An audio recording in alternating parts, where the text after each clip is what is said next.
Hello? Mom said. You'll never be anything without us. And slammed the door. I just said, we'll see. And left. A month later they won't stop calling me after they found out. That was the last thing my mother screamed at me, her face twisted in a mix of rage and something else, something nastier. Satisfaction, maybe? She said it like she wanted it to be true. Like she needed it to be. Then she slammed the door in my face. I just stood there on the porch, breathing. Calm. My duffel bag felt heavier than it was. Inside were 3 t-shirts, a pair of jeans, a toothbrush, and whatever scraps of dignity I had left. I looked at the chipped paint on the railing, the porch light flickering weakly above me, and I whispered, we'll see. Then I walked away from the only home I'd ever known. No car, no job lined up, no backup plan, just the sudden, weightless kind of freedom you feel when you've got absolutely nothing left to lose. Growing up in that house, there was always a tension, like something was buzzing just beneath the walls. At first, I thought it was normal. Parents argued. Siblings bickered. But as I got older, I realized something was off. Really off. My mom had a way of turning every good thing into a guilt trip. Every small mistake was a character flaw. And every success I had was somehow because of them, never because of me. You'd be nothing without this family, she'd say. We built you. Don't you forget that. And I didn't. Not for a long time. But something in me cracked that night. The screaming, the accusations, the emotional tug-of-war, it just didn't work anymore. I wasn't angry. I wasn't sad. I was done. What they didn't know, what I didn't even know at the time, was that walking away would be the first step toward a life they said I could never have. A month later they'd be the ones calling me. And not just to apologize, but to beg. The first few nights were rough. I crashed on my buddy Tyler's floor. He had a tiny studio above a laundromat that always smelled like detergent and burnt popcorn. No couch, just an old yoga mat and a fleece blanket that didn't quite reach the edges of my body. He offered it without hesitation. Said, stay as long as you need. I told him it'd only be a few days. It ended up being 3 weeks. I picked up work wherever I could, moving furniture, dishwashing, doing inventory for a thrift shop that paid under the table. I ate ramen, stretched quarters into meals, and used the laundromat below for warmth more than anything else. There were nights I couldn't sleep, not from noise, but from the crushing weight of what now? And yet I didn't regret leaving. Not for a second. Because even in all that struggle, I felt something new, clarity. The weird part? I almost expected my family to reach out. A text. Where are you? Something.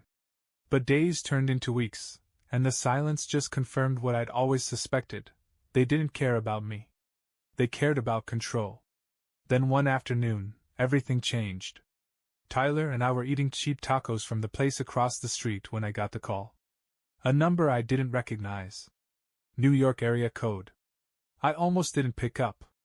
But something told me to. Is this Daniel Myers? The voice asked. Yeah, who's this? My name's Paul Linden. I'm an attorney handling the estate of your grandfather, William Myers. I believe we need to talk. I blinked. My grandfather passed over a decade ago. No, the man said gently. That was your mother's father. I represent your father's estranged father. William passed away last week. He left behind a will, and you're the primary beneficiary. I sat there, the taco halfway to my mouth, completely frozen. Tyler paused, looking at me like I'd seen a ghost. Wait, what does that mean? I asked. It means, Paul said, you've inherited his home, his savings account, and a few other assets. He left a letter for you, personally. He said, he always saw something in you. Something the rest of your family chose not to. I didn't say anything. I couldn't. Because in that moment, everything tilted. I wasn't just the black sheep anymore. I was the one who got out. The house was nothing like I imagined. It sat on a quiet street in upstate New York, tucked between 2 massive oak trees, the kind with gnarled branches that seemed to whisper secrets when the wind blew just right. The paint was faded, the gutters sagged a little, but it stood solid, unshaken. Just like the man who once lived there. I hadn't known much about my grandfather William. My dad rarely spoke about him, and my mom acted like he didn't exist. All I knew was that there was bad blood. That's the phrase they used, like it was some mysterious feud that couldn't be explained. Turns out, the only bad blood was their resentment. When I walked into the house with the lawyer's key, I was overwhelmed. Not by the size, it was modest, but by the stillness. Everything was left just as he had it. A couple mugs in the dish rack. A book open on the coffee table. A throw blanket folded neatly over the arm of a recliner. And on the dining table, in a manila envelope, was the letter. It was written in slow, shaky cursive. But the words were steady. Strong. Daniel. I always knew they didn't treat you right. I saw it the few times I tried to come around. Your mother barely looked me in the eye. Your father acted like I was a ghost. But you looked at me like I mattered. I know we didn't get much time, but I watched from a distance. I saw your graduation announcement in the paper. Heard from an old friend that you were working 2 jobs while your siblings coasted. I never interfered. Maybe that was my mistake. But now I want to give you what no one else in our family ever gave me, a chance.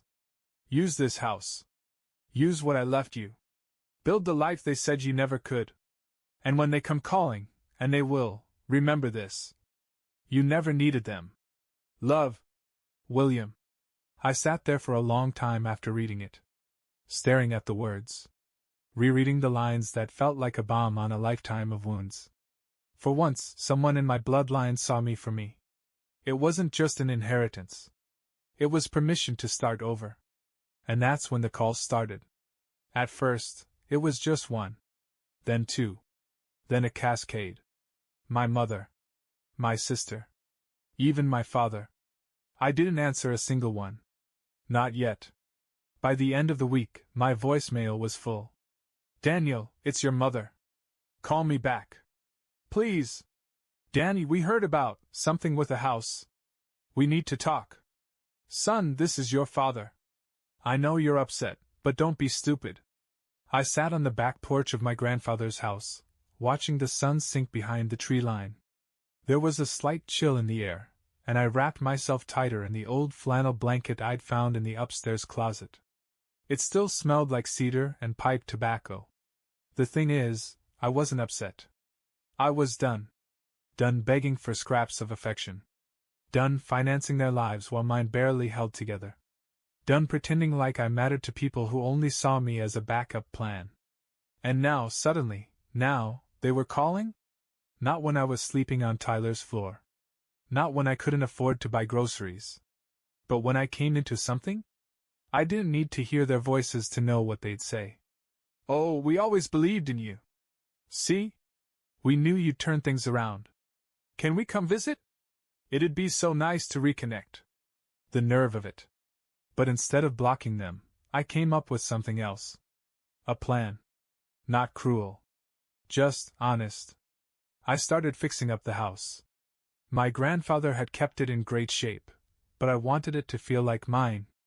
I refinished the kitchen cabinets, painted the walls, even built a desk in the study where I started sketching out ideas for the business I'd always dreamed of, a home renovation company for people like me. Ones who came from nothing and wanted to build something real. I used a chunk of the inheritance to get it started, registered the LLC, bought tools, and hired a few guys from town who knew the meaning of hard work. People like Tyler, who'd shown up when no one else had. Every day, the calls came. And every day, I let them ring. Until one day I answered. Mom, I said, voice flat. Oh, Daniel. Thank God. We've been worried sick. I'm fine. Silence. We heard about your grandfather. I didn't know you two were close. I didn't respond. Well, she continued, trying to keep her tone light. Your sister and I were thinking, it might be nice to get together. Reconnect. We could come up and see the house, maybe grab dinner? That's when the idea came together completely. A dinner. Sure. Let them come. Let them see what I'd built without them. And then, let them hear the truth. I waited 3 days before I sent the text. Hey. I've been thinking.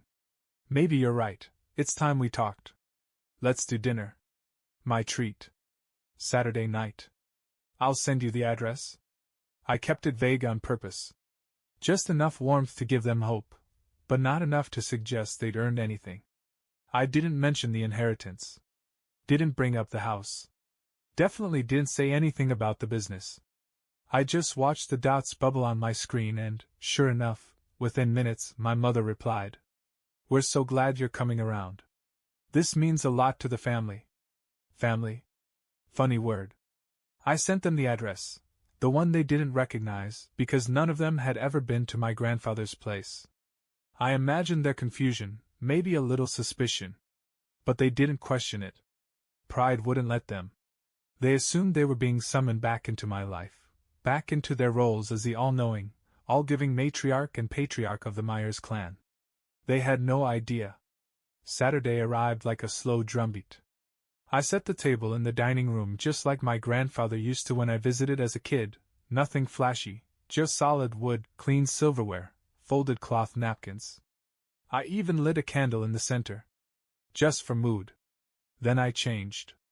Not into anything expensive, no designer suits or watches. That wasn't me. I wore jeans, boots, and a fitted black button-down. Clean. Sharp. Comfortable. The front doorbell rang at exactly 6:02 p.m. When I opened it, my mother gasped. "Oh, Daniel," she said, stepping inside. "This place is beautiful." My father followed, nodding in silent approval, and my sister trailed behind them with a practiced smile that didn't quite reach her eyes. They looked around, absorbing the details: the polished hardwood floors, the brushed nickel fixtures, the quiet luxury of a home built with intention. "You live here?" my father asked, eyeing the staircase. I nodded. "I do." "You rent?" my sister chimed, casually nosing her way through the entryway. I didn't answer. Just gestured toward the dining room. "Dinner's ready." They sat, still playing their parts, the reformed parents, the curious sibling. I let them settle in. I let them talk. My mom brought up old memories, my dad made offhand comments about how far I've come, and my sister dropped little barbs about how she'd always seen potential in me. And I let them. I waited until the moment was just right, the table full of food, wine poured, their masks starting to slip. Then I stood. And I said, "I'm glad you came. There's something I wanted to tell you. Something I've been waiting to say for a long time." Their smiles froze. And I smiled right back. Because this wasn't just dinner. It was the beginning of the end.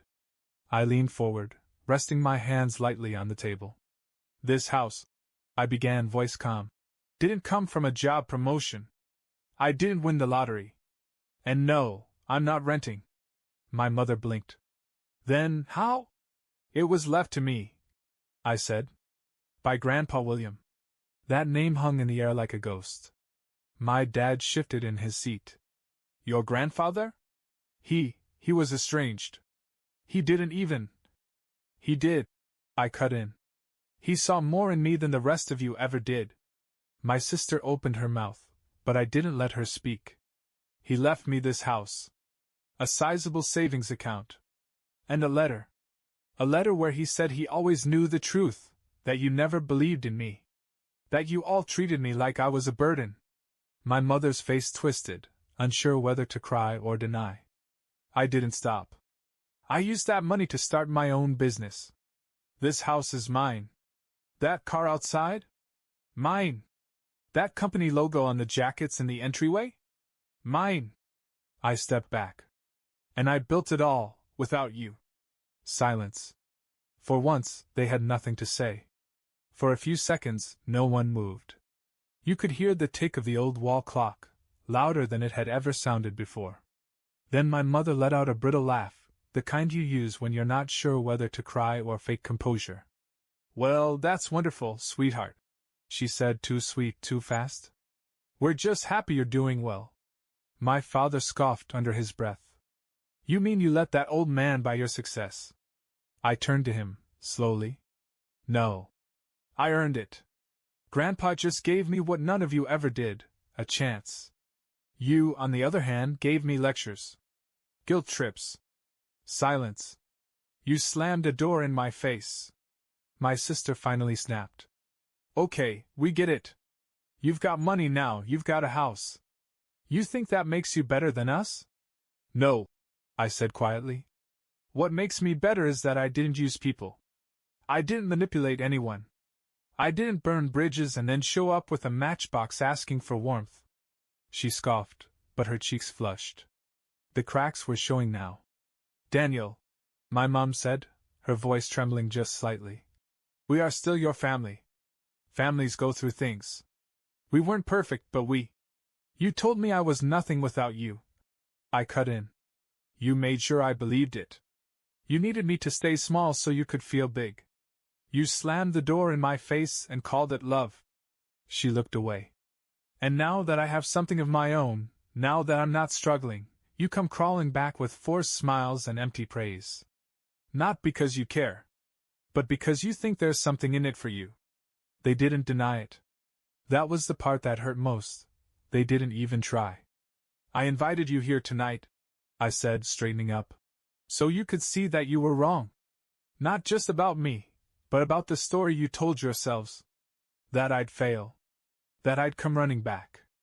I looked at each of them. I didn't. They sat in silence, their plates untouched, the food cooling between us like a truth no one wanted to swallow. I stood there, letting the silence do what my words couldn't, sink in. The same people who once dismissed me, belittled me, guilted me into submission, were now sitting in my house, eating my food, staring at a life they never believed I could build. And they hated it. Not because I was unkind, but because I had proven them wrong. My sister was the first to break. She shoved her chair back, arms crossed like she was 15 again. This is just sad, she snapped. You clearly haven't changed. Still bitter. Still holding grudges like a child. I tilted my head. You're right, I said. I am holding on to something. Clarity. She rolled her eyes and stormed toward the entryway, muttering something under her breath.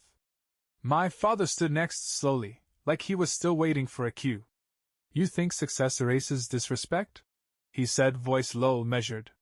You think this makes you a man? I looked him dead in the eye. No. This makes me free. He didn't say another word. Just followed my sister out. And then it was just me and her. My mother sat still, hands folded in her lap, eyes darting across the table like she was trying to memorize the moment. Maybe she was. I loved you, she whispered. You may not believe it, but I did. No, I said gently. You loved the version of me you could control. The one who paid your bills. Took your insults. Stayed quiet. I'm not that person anymore. Tears welled in her eyes, but I didn't move. I'm not angry, I added. I'm just done. She stood, shaky, and gathered her coat from the back of the chair. This doesn't have to be goodbye. It does. She looked at me for a long moment, maybe waiting for a flicker of doubt, one last crack in the armor. But there wasn't one. She opened the door slowly. The wind caught it as she stepped out. No slammed door this time. Just a quiet click behind her. This time, I was the one who closed it. The house was silent again. But it was a different kind of silence now, clean, uncluttered, peaceful. The kind that settles over a place when something toxic finally leaves it. I walked back into the dining room and looked at the table, 3 untouched plates, candles still flickering, wine glasses barely sipped. They came expecting a handout. They left with the truth. I didn't feel triumphant. Not exactly. There was no movie-ending satisfaction, no slow clap echoing through the room. Just relief. A weight lifted. A knot I hadn't realized was tied around my chest finally loosened. That night I sat by the fireplace, my grandfather's old chair under me, a whiskey in my hand, and I thought about the strange, jagged path that led me here. A month ago, I was sleeping on a floor, eating canned soup, trying not to drown in the feeling that I was completely, utterly alone. Now, I had a home, a business, a future, and the ghost of a man I barely knew had done what no one else had, believed in me. The company took off quicker than I expected. Word spread fast in a small town. People liked that I treated them with respect, showed up on time, kept my promises, probably because I knew what it felt like to be constantly let down. Tyler came on full-time. We hired 2 more guys. Then 4. I started mentoring a couple of younger kids who reminded me of myself, quiet, overlooked, just waiting for someone to see them. We renovated kitchens and bathrooms, sure. But it felt like we were building something bigger than that. Every wall we painted, every foundation we repaired, it felt like I was healing something inside myself, too. My family? They stayed quiet after that night. For a while. But eventually the messages started again. Polite at first. Hope you're doing well. Then more pointed. We should really talk. Then the old tune returned. You think you're too good for us now? My sister even went as far as tagging me in some passive-aggressive post online about people, forgetting where they came from. Funny. I didn't forget. I remembered everything. Every insult disguised as advice. Every guilt trip wrapped in a smile. Every time they made me feel small just so they could feel bigger. And now? Now they had to sit with the fact that the person they once called worthless didn't just survive. He thrived. If you had told me a year ago that I'd be here, running my own business, living in a house I didn't even know was waiting for me, finally breathing without strings attached, I wouldn't have believed you. I spent most of my life being told I wasn't enough. That I was lazy, ungrateful, a burden. I believed it for a long time. Until I didn't. Walking away wasn't easy. Starting over with nothing wasn't easy. But staying? Staying in a place where you're only loved when you're useful, that's worse. Bye-bye.